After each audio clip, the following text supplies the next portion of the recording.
Hello friends, मैं जमाल और Android tutorial series में आज जो टॉपिक हम कवर करेंगे वो है ग्रिड व्यू।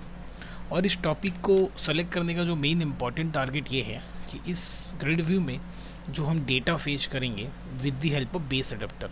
अब ये बेस एडाप्टर हम क्यों इस्तेमाल करते हैं, किस तरह डेटा फेच होता है, ये सारी प्रोसेस को हम समझेंगे, क्योंकि हमारी वीडियो बनाने का टारगेट यही होता है कि हमें कोई भी चीज़ कॉपी पेस्ट ना नहीं करनी है, कोई भी चीज़ रट्टे नहीं मारने, हमें पूरे इस प्रोसेस को, स्टेप को, सीक्वेंस को समझना है ये कैसे काम करता है, ताकि हम इसमें इनोवेटिव टास्क कर सकें। तो चलिए शुरू करते हैं। ये ग्रिड व्यू है मेरा। ग्रिड व्यू हमें पता है कि इस तरह जो कंटेंट्स है वो रो और कॉलम में डिफाइन होते हैं। तो जब हम ग्रिड व्यू लेते हैं, जब हम ग्रिड व्यू ड्रॉ करते हैं या फिर ग्रिड व्यू ड्रैग करते हैं अपने इस लेआउट में, या सिंपली जब इनिशिएट करते हैं, तो इस तरह से व्यू नहीं मिलता है हमें एक सिंपल सा व्यू, बस लाइन वाला व्यू दिखेगा। जब डेटा फीड हो जाएगा तो हमें इस तरह से रो और कॉलम में डेटा दिखेगा। अगर आपने यूज़ किया होगा तो देखा होगा, अदरवाइज मैं अभी दिखाऊंगा आपको। चलिए, तो उसके बाद क्या होता है, उसके बाद आपके पास होना चाहिए डेटा जो आपको उस ग्रिड व्यू में दिखाना है, ठीक है ना। तो बेसिकली हमें क्या दिखाना है, हम एक इमेज और उसका रिस्पेक्टिव एक टेस्ट इस ग्रिड व्यू में दिखाएंगे। ओके, तो ये डेटा हमारे पास होना चाहिए कि आपको इस ग्रिड व्यू में क्या दिखाना है। पॉइंट 1, तो ये हो गया हमारा पॉइंट 1 कि हमें इसमें क्या दिखाना है। वो डेटा आपके पास लीस्ट क्लास में होना चाहिए या एरे फॉर्म में होना चाहिए, या अगर हम कल को इसको डायनामिक बनाएंगे तो ये चीज़ आप डेटाबेस से फेच करके लेके आओ, या भी किसी भी SQLite से फेच करो, MySQL से फेच करो, कहीं से भी फेच करो, ये आपके ऊपर है। फॉर द टाइम बिंग इस टॉपिक के लिए यहाँ पे जो डेटा है वो हम स्टैटिकली डिफाइन करेंगे, ठीक है। अब बाद में अगर आप मेरा SQL वाला वीडियो देखे होंगे तो आप उसको डायनामिक भी कर सकते हैं, getting data from any remote server. तो पॉइंट 1। पॉइंट 2 हमें क्या करना है, पॉइंट 2 हमें ये सिंगल, ये जो कार्ड में इस्तेमाल किया है, ऐसा कोई कार्ड लेआउट का बात यहाँ बिल्कुल नहीं हो रहा है, so don't get confuse over there. बस सिंपल इसको मैं कार्ड ट्रीट कर रहा हूँ। अगर मैं बोलूँ कि ये जो एक सिंगल आइकॉन है उसको मैं एक कार्ड बोलूँ, तो यहाँ आप कंफ्यूज नहीं होना। तो एक कार्ड के अंदर मेरा एक डिज़ाइन कैसा होगा, पहले मैं सेकंड में वो डिफाइन करूँगा कि ये कार्ड के अंदर मुझे ठीक बीच में एक लोगो चाहिए और इसके नीचे एक टेक्स्ट चाहिए, हाँ, हर एक कार्ड के अंदर का। तो ये जो डिज़ाइन है एक कार्ड का है, ऐसा ही सारा जो भी इसके अंदर नोड बनेंगे या आइटम बनेंगे या कार्ड बनेंगे, जो भी मैं उसको बोलूँ वो ऐसा बनेगा। कार्ड लेआउट की बात नहीं कर रहा हूँ, मैं रिपीट कर रहा हूँ card layout, so don't get confuse with respect card layout. मैं जिस इसे कार्ड की तरह बोल रहा हूँ, या नोड या आइटम, जो भी आप समझो इसे। तो उसका अंदर का डिज़ाइन कैसा होगा वो एक हमें अलग से डिज़ाइन करना है 2 नंबर में। तो उसका डिज़ाइन यहाँ पे हम एक अलग फाइल ले लेंगे, वो भी मैं आपको स्टेप करके दिखाऊंगा कि क्यों, कैसे लेना है। उसके बाद उसका डिज़ाइन कर लेंगे, एक आइटम का डिज़ाइन कैसा होगा। चलिए, तो अब आपके पास क्या हो गया, आपके पास ये हो गया एक आइटम का डिज़ाइन कैसा होगा और टोटल कितने वैल्यूज़ हैं, मतलब टोटल नंबर ऑफ रो और इमेजेस। मतलब ऐसे तो आपके पास 10 इमेज होंगे, मतलब मेरे केस में मैंने 9 है, तो ऐसे मेरे पास 9 इमेज हैं और 9 टेक्स्ट बॉक्सेस हैं। और हमें बोल दिया गया भाई कि आपको एक फ्रेम बनाना है, टोटल 9 फ्रेम बनाना है, और एक फ्रेम का सैंपल हमें दे दिया गया। चलिए एक सिंपल आसान सी बात मैं समझाता हूँ कि हमें 9 फोटोज़ और 9 उसके कैप्शन दे दिए गए। एक फ्रेम का आइडिया हमें बना के दिखा दिया गया कि देखिए ये एक फ्रेम है, ऐसा होगा एक फ्रेम। तो ऐसे अब आपको कितने फ्रेम बनाने हैं, ऐसे आपको 9 फ्रेम बनाने हैं, 9 फ्रेम्स आपको बनाने हैं। हर फ्रेम का डिज़ाइन ऐसा ही होगा और एक फ्रेम का डिज़ाइन आपको करके दे दिया गया। अब मेरी बात होपफुली आपको समझ में आ गई होगी। तो मेरे पास डेटा में टोटल वो 9 इमेजेस और 9 टेक्स्ट मिल गए और एक फ्रेम का डिज़ाइन हमें दे दिया गया। बोला गया चलिए अब आपको क्या करना है, अब आपको ऐसे 9 फ्रेम्स बनाने हैं by filling up that images and string. मतलब उस फोटोज़ और उस टेक्स्ट के साथ इस फ्रेम जैसा, इस सिंगल फ्रेम जैसा हमें टोटल 9 फ्रेम बनाने हैं। होप कि मेरी बात आपको समझ में आ रही होगी। उस एक सिंगल फ्रेम जैसा मुझे इस डेटा से 9 फ्रेम बनाना है। चलिए, अब ये काम कौन करेगा, यही काम करता है हमारा बेस एडाप्टर। क्या करता है ये, यही काम करता है कि एक सिंगल वो जो डिज़ाइन, एक सिंगल फ्रेम का डिज़ाइन इसे दे दिया जाता है और रॉ डेटा दे दिया जाता है भाई कि ये तो टोटल 9 फोटोज़ हैं, इनके 9 नाम हैं और एक का मैं आपको फ्रेम डिज़ाइन दे रहा हूँ। अब आपको क्या करना है, इसका 9 फ्रेम डिज़ाइन बनाना है इन सारे डेटा से। ये सारा डेटा हम किसको देंगे, बेस एडाप्टर क्लास, मतलब बेस एडाप्टर को इम्प्लीमेंट करेंगे अपने क्लास में और वहाँ पे हम ये करेंगे। तो अब ये बेस एडाप्टर मतलब मेरा जो क्लास जो इस बेस एडाप्टर को इनहेरिट करेगा, एक्सटेंड करेगा, वो क्या करेगा, ऐसा एक 9 फ्रेम का व्यू बना देगा, ठीक है ना, जिसमें यहाँ से डेटा लिया जाएगा और इसका डिज़ाइन को फॉलो किया जाएगा। इसका डिज़ाइन को फॉलो करते हुए यहाँ से नेम और इमेज का डेटा को लेके टोटल एक व्यू क्रिएट करेगा जिसके अंदर जितना डेटा यहाँ पे रहेगा उतना फ्रेम्स बन जाएगा। अगर यहाँ पे 9 डेटा है तो 9 फ्रेम्स बने। अगर यहाँ पे सपोज कर लेते हैं 100 इमेजेस एंड 100 टेक्स्ट बॉक्सेस हैं तो वो क्या करेगा, 100 इमेजेस और 100 टेक्स्ट का इस फ्रेम को फॉलो करते हुए इतना फ्रेम बना देगा और इन सारे को किस में बनाएगा, एक व्यू के अंदर बनाएगा। और लास्ट में फाइनली अब हमें क्या करना होगा, इस व्यू को हम पास कर देंगे जो ग्रिड व्यू भाई हमने मेन एक्टिविटी में या जहाँ पे भी आपने बनाया था। आई मेरी बात समझ में, यही काम हमें यहाँ करना है जो कि अभी मैं आपको कोड करके एक एक स्टेप यहाँ पे दिखाऊंगा। आई मेरी बात समझ में। चलिए अब सीधे चलते हैं कोड में। बिल्कुल जैसे मैंने यहाँ पे आपको करके दिखाया ना, ये मेरा प्रोसेस नंबर 3, बिल्कुल मैं उसी तरीके से आपको यहाँ पे कर करके एक एक स्टेप फॉलो करके दिखाऊंगा। कुछ चीज़ों को मैंने पहले से लिख रखा है because of reducing the time of video. तो चलिए यहाँ पे आते हैं, स्टार्ट एक न्यू एंड्रॉइड स्टूडियो प्रोजेक्ट करते हैं, एक एम्प्टी एक्टिविटी ले लेते हैं। नेक्स्ट में आते हैं, यहाँ हम ले लेते हैं ग्रिड डेमो ऐप, ओके ना, और देन फिनिश पे क्लिक करते हैं। चलिए ये हमारा प्रोजेक्ट रेडी हो गया फटाफट। अभी क्या करना है मेरे को, तो सबसे पहले देखिए इधर चलते हैं। पहले तो मेरे पास एक ग्रिड व्यू होना चाहिए, है ना।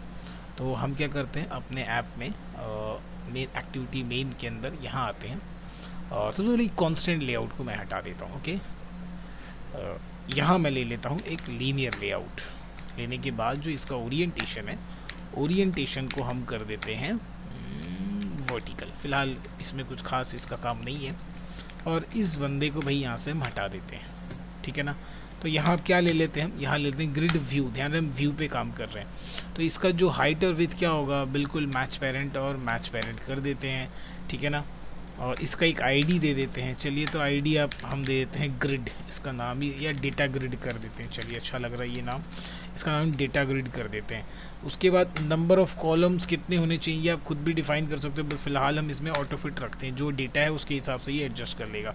हर एक कॉलम का विड्थ कितना डिसाइड करना अपने को, तो भाई 100 dp कर देते हैं। चलिए, क्योंकि हमारा इमेज भी छोटा छोटा होगा। उसके बाद ग्रेविटी ये बिल्कुल बीच में रखेंगे इसको हम अपने। उसके बाद क्या करेंगे हम, मार्जिन, हर तरफ से इसके मार्जिन कितना देना है हमें, 10 dp दे देते हैं, ठीक है। तो ये चारों कॉर्नर से 10 dp मार्जिन कवर कर लेगा। ये हो गया भाई आपका।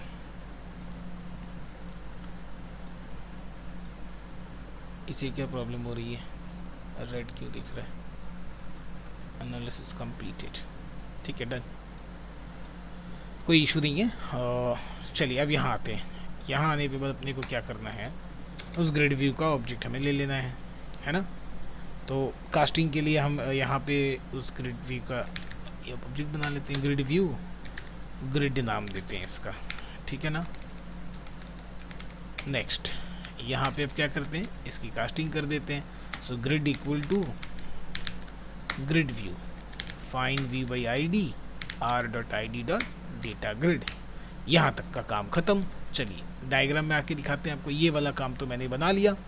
अब नेक्स्ट मैंने आपको क्या बताया, आपके पास डेटा होना चाहिए, है ना, वो रॉ डेटा। अब समझ लीजिए कि आपको आपका क्लाइंट बोला कि भाई ये एक फ्रेम का, एक प्रोडक्ट का जो लुक है वो ऐसा होगा जिसमें एक फ़ोटो है और एक टेक्स्ट है। अब उसके बाद आपको वो टोटल 100 फोटोज़ और 100 प्रोडक्ट का नाम दे दिया, 100 प्रोडक्ट का फोटोज़ और उस प्रोडक्ट का रिस्पेक्टिव नाम दे दिया। बोला हर एक का डिज़ाइन इस एक जैसा होना चाहिए। आई मेरी बात ना समझ में। तो चलिए पहले हम डेटा को कलेक्ट कर लेते हैं। तो डेटा कलेक्ट करने के लिए हम देखो कुछ इमेजेस चाहिए। तो इस रेस फोल्डर में, ड्राइवेबल फोल्डर में जितने इमेजेस बेसिकली होते हैं वो इसी इमेजेस फोल्डर में होते हैं। तो मैंने कुछ इमेजेस यहाँ पहले कलेक्ट कर रखा है, इसे यहाँ से हम कॉपी करते हैं और इसे सीधे चले चलते हैं अपने ड्राइबल फोल्डर में और पेस्ट कर देते हैं। ओके, तो ड्राइबल में करते हैं, अदरवाइज वर्जन प्रॉब्लम हो जाएगा हमारा। ये सारे हो गए मेरे पास, सारे इमेजेस यहाँ कलेक्ट हो गए।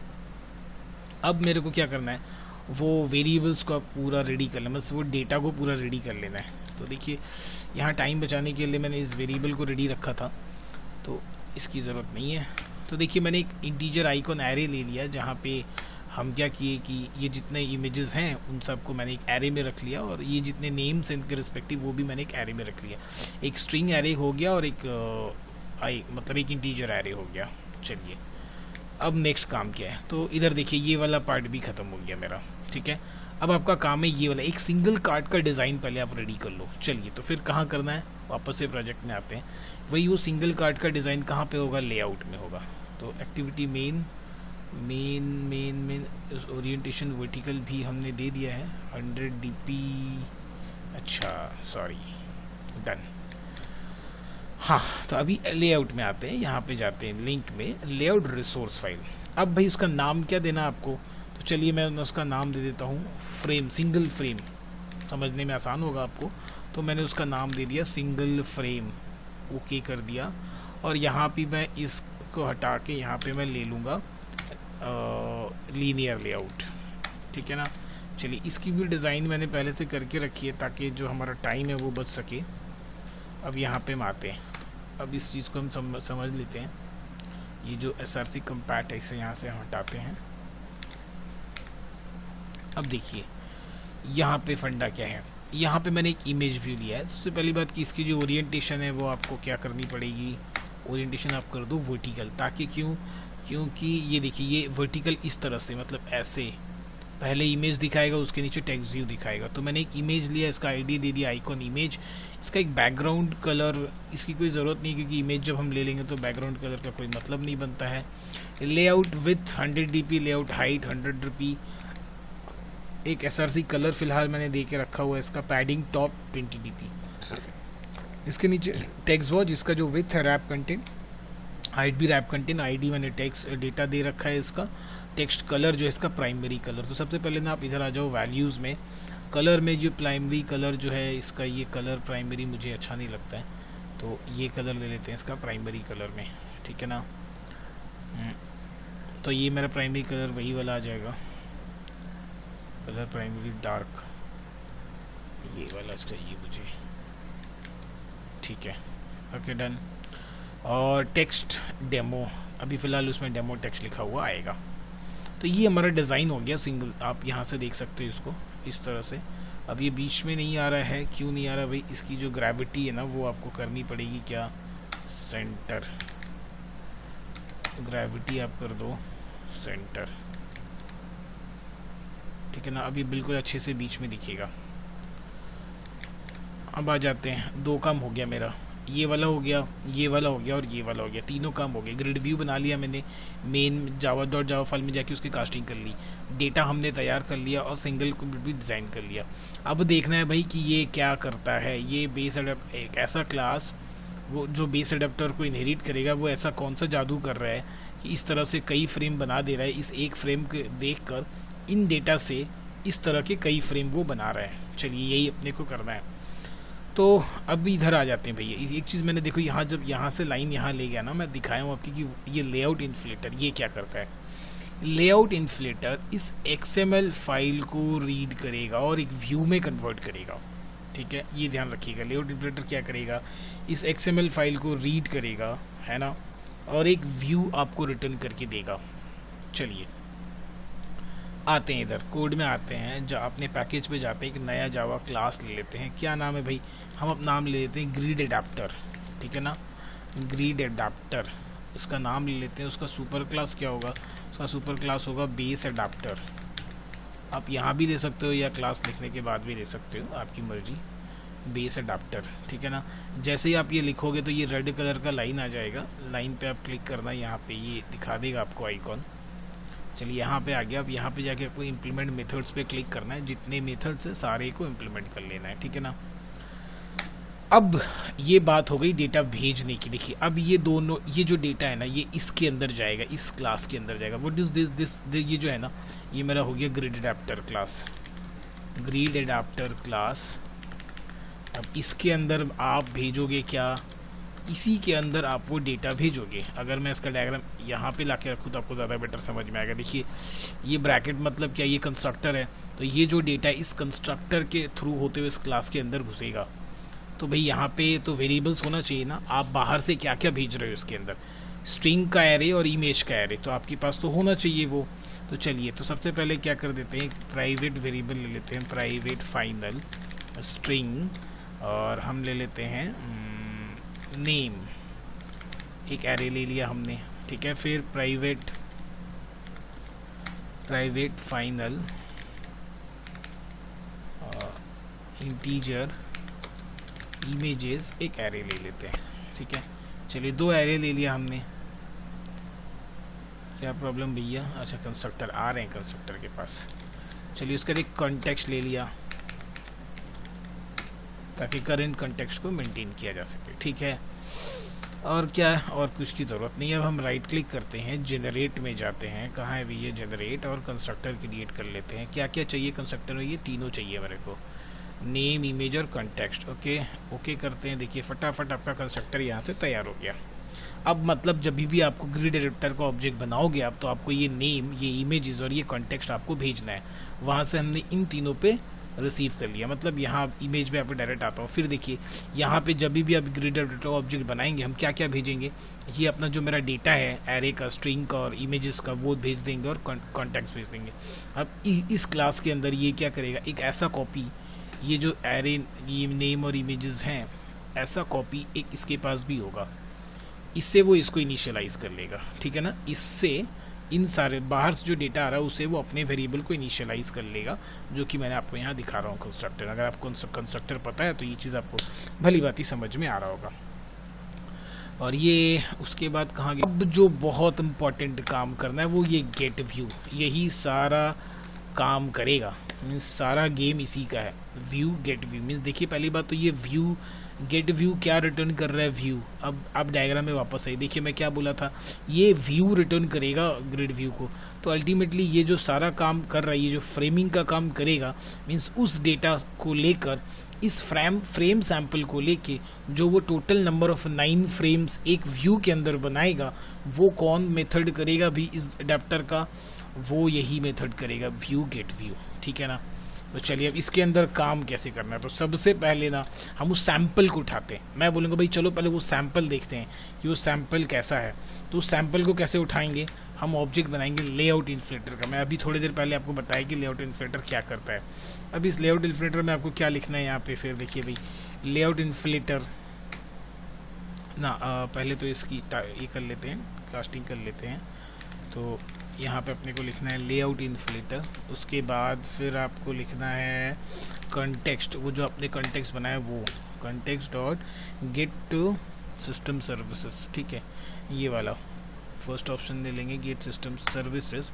देन फिर अगेन कॉन्टेक्स्ट, अभी यहाँ पे अपने को क्लास वाला कॉन्टेक्स्ट चाहिए, कॉन्टेक्स्ट डॉट, फिर यहाँ पे मेरे को चाहिए लेआउट इन्फ्लेटर सर्विस। ये हो गया आपका काम, लेआउट का आपने ऑब्जेक्ट बना लिया। अब इस लेआउट के ऑब्जेक्ट से आपको क्या करना है, वो व्यू बनाना है ना। मैं भी क्या बताया कि वो व्यू में कन्वर्ट कर देता है। तो व्यू अब ये क्या करेगा भाई, ये व्यू कहाँ से उठा रहा है, देखिए तो वो ऑब्जेक्ट पकड़ते हैं अब लेआउट इन्फ्लेटर का, लेआउट इन्फ्लेट। अब मुझे उस सैंपल का नाम बताना है। वो सैंपल मैंने कहाँ क्रिएट कर रखा है, देखिए लेआउट के अंदर सिंगल फ्रेम डॉट XML के नाम से है ना, यहीं पे हमने क्रिएट कर रखा है उसको। तो कैसे पकड़ेंगे उसको, आर डॉट लेआउट के अंदर है, तो भाई लेआउट आ गया, लेआउट के अंदर क्या है सिंगल फ्रेम, तो सिंगल फ्रेम। ये बहुत अच्छा ना इंटीग्रेटेड एनवायरनमेंट, आपको कुछ भी याद नहीं करना है, सब कुछ बता के देता है ये। पेरेंट क्लास तो फिलहाल नल रखो भाई, सब कुछ आपको एंड्रॉइड स्टूडियो बता के देता है। ज़रा सा दिमाग आप इस्तेमाल करोगे और आपको सीक्वेंस समझ में आ गया तो बस पानी है ये आपके लिए। चलिए अब देखिए, अब आप फिर डायग्राम में आ जाइए। देखिए हर एक फ्रेम बनाने के लिए क्या चीज़ें लग रही हैं, एक तो भाई इमेज व्यू और एक टेक्स्ट व्यू। तो चलिए अब यहाँ पे जो व्यू बना मेरा, ये जो व्यू बना ये वाला जो टोटल व्यू बना, इसके अंदर हर एक क्या क्या लग रहा है, इसके अंदर जो कार्ड्स बन रहे हैं वो उसके अंदर लग रहे हैं आपके ये एक इमेज और एक टेक्स्ट व्यू। तो यहाँ पे आपको एक इमेज व्यू बनाना पड़ेगा। इमेज व्यू, इसका नाम मैं दे देता हूँ IMG, और फिर इसको मैं क्या करता हूँ टाइप कास्टिंग कर लेता हूँ। वो जो व्यू मैंने अभी बनाया उससे क्या करेंगे, view dot gate element by ID,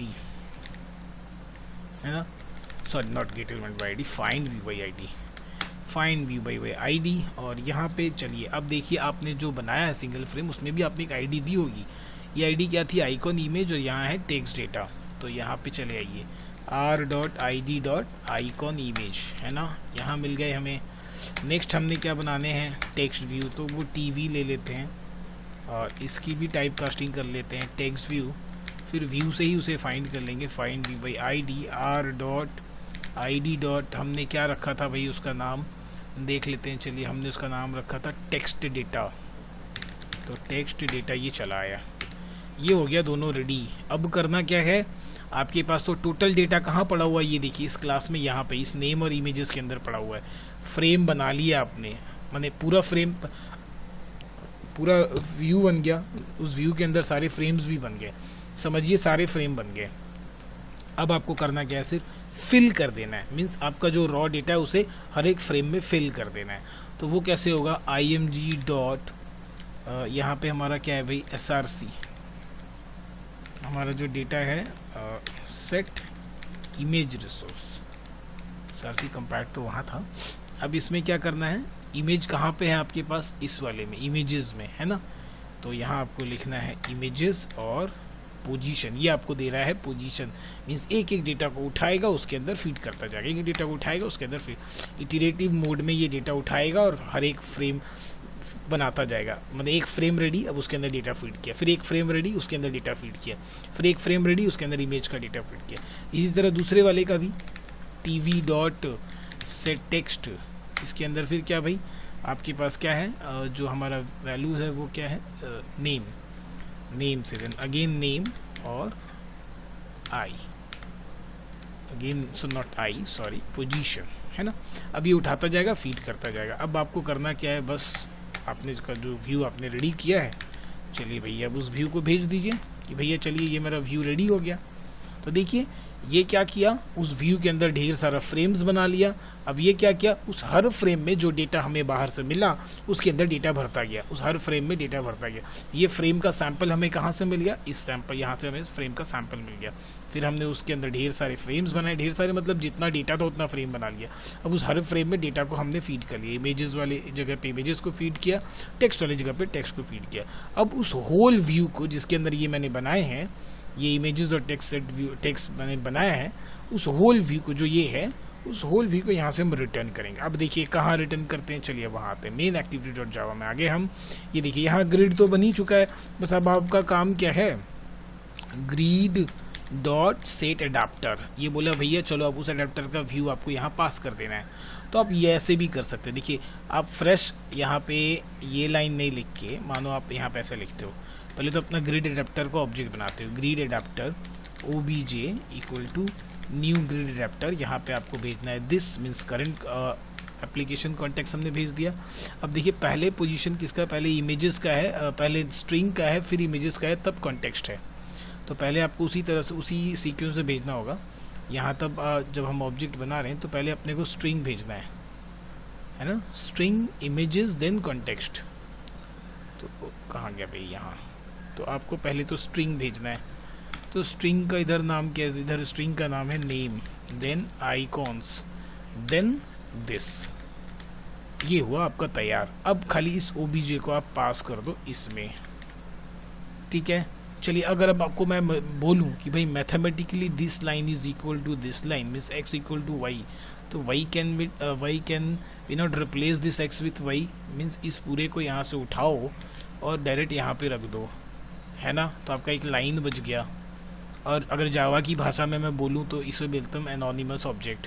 यहाँ ऑब्जेक्ट का नाम नहीं क्रिएट होगा, बस ऑब्जेक्ट क्रिएट हो जाएगा और उसे हमने यहाँ पास कर दिया, क्योंकि ऑब्जेक्ट को अपने को ज़्यादा रिपीटेड मोड में यूज़ करना ही नहीं, बस एक बार बनाना है। तो जब एक बार ही यूज़ होता है ना, तो हम एनोनिमस ऑब्जेक्ट का इस्तेमाल कर लिया करते हैं ताकि हमारा लाइन बच जाए और कोड ज़रा फैंसी लगे देखने में, और कुछ नहीं है, उसका और कोई यूज़ नहीं है। तो चलो भाई, सारी चीज़ें हो गई तैयार। ये मैंने दिखा दिया, पहले ग्रिड व्यू बनाया, फिर डेटा रेडी किया, फिर सिंगल फ्रेम रेडी किया, फिर आपको एक क्लास लिया जो ग्रिड एडेप्टर को रिसीव एक्सटेंड कर रहा है, ये डेटा को घुसाया इसके अंदर with the help of constructor. इस क्लास के अंदर भी खुद से उसी नंबर ऑफ वेरिएबल थे जितना वेरिएबल बाहर से आ रहा है, उन सारे को मैंने इनिशियलाइज कर लिया कंस्ट्रक्टर के थ्रू। उसके बाद एग्जैक्टली ये जो फ्रेमिंग का काम कर कौन रहा है वो भी मैंने आपको दिखाया, ये वाला गेट व्यू वाला मेथड। ये जो गेट व्यू है ना, ये गेट व्यू वाला मेथड वो सारा काम कर रहा है। लेआउट इन्फ्लेटर क्या कर रहा है, वो जो आपने सिंगल फ्रेम XML फाइल यहाँ बनाया है उसे वो फेच करेगा वहाँ से और एक व्यू बनाएगा। उस व्यू के अंदर हम ये इमेजेस और टेक्स्ट बनाएंगे, मतलब हम बोल सकते हैं फ्रेम बनाएंगे। तो जितने डेटा रहेंगे उतने फ्रेम्स बन जाएंगे। मतलब अगर 9 डेटा है, 9 वेरिएबल और 9 इमेजेस है तो 9 फ्रेम, 9 इमेजेस और 9 टेक्स्ट बन गए। अब उस फ्रेम के अंदर वो जो डेटा मेरे पास आया मैंने उसे फीड कर दिया। फीड करके भैया ये जो बाहर वाला आउटर व्यू है उस व्यू को हमने वापस रिटर्न किया। कहाँ रिटर्न किया, जब हम ऑब्जेक्ट बना रहे तो सेट एडाप्टर में हम उस ऑब्जेक्ट को बनाया और वहाँ से जो ऑब्जेक्ट व्यू रिटर्न आया वो यहाँ चला आया। और आपको कुछ भी नहीं करना, बस अब ऑब्जेक्ट बनाओगे ऑटोमेटिक वो व्यू वाला मेथड कॉल हो जाएगा। चलिए अब इसे हम रन करते हैं। एक्सेस 5 ही ले लेते हैं। रन करते समय ये ज़रा सा टाइम लेगा, कुछ सेकेंड्स का टाइम लेगा रन करने के लिए, ठीक है।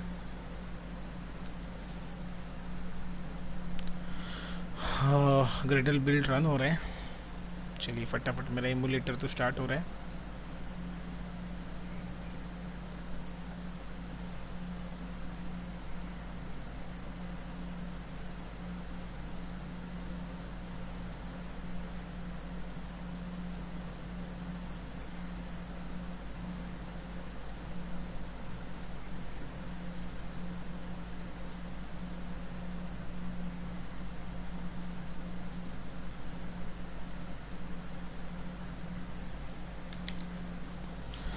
तो देखिए फ्रेंड्स, ये आ चुका है यहाँ पे, ये दिख रहा है इस तरह से, ठीक है ना। तो बिल्कुल जिस तरह से हमने यहाँ पे ये सिलेक्ट किया था ग्रिड व्यू के फॉर्म में, उस तरह से ही गिट फॉर्म में दिख रहा है, ठीक है ना। तो ये ग्रिड हमने सेट किया। तो पूरी चीज़ इस डायग्राम में देखिए ध्यान से, जैसे जैसे मैंने इस डायग्राम में एक एक चीज़ डिस्कस किया वैसे वैसे एक एक चीज़ मैंने बनाया। पहले ग्रिड व्यू बनाया, फिर हमने क्या किया, उसका जो डेटा है वो डेटा क्रिएट किया। उसके बाद हमने सिंगल कार्ड का एक डिज़ाइन, एक सिंगल फ्रेम का या सिंगल आइटम का एक डिज़ाइन क्रिएट किया। फिर हमने एक ग्रिड एडाप्टर का क्लास लिया जिसे एक्सटेंड कर दिया क्या हमने बेस एडाप्टर से। एडाप्टर करने के बाद जो व्यू वाला मेथड है उससे हमने गेट व्यू वाला मेथड से क्या किया, ये सारे फ्रेम्स इस व्यू के अंदर बनाए। उसके बाद इस व्यू को रिटर्न कर दिया ताकि ग्रिड व्यू का ऑब्जेक्ट हम इनिशियलाइज कर सके, ठीक है ना। तो देखिए इस पूरे कोड को और हर एक चीज़ को मैंने बहुत अच्छे से यहाँ डिफाइन किया है। मैं दोबारा रन करके आपको दिखाता हूँ। और यहाँ देखिए मैंने ऑब्जेक्ट बिल्कुल इसी के अंदर ही डाल दिया है, ठीक है ना। अलग से वीडियो का ऑब्जेक्ट नहीं बनाया, सेट एडिटर में जाके हमने एक एनोनिमस ऑब्जेक्ट तैयार कर दिया, ठीक है। दिख रहा है ये पूरा चीज़ ग्रिड फॉर्म में। तो ये था हमारा पूरा प्रोग्राम इसका एक ग्रिड व्यू का, जहाँ पे मैंने बेस एडाप्टर को बहुत अच्छे से समझाने की कोशिश की है।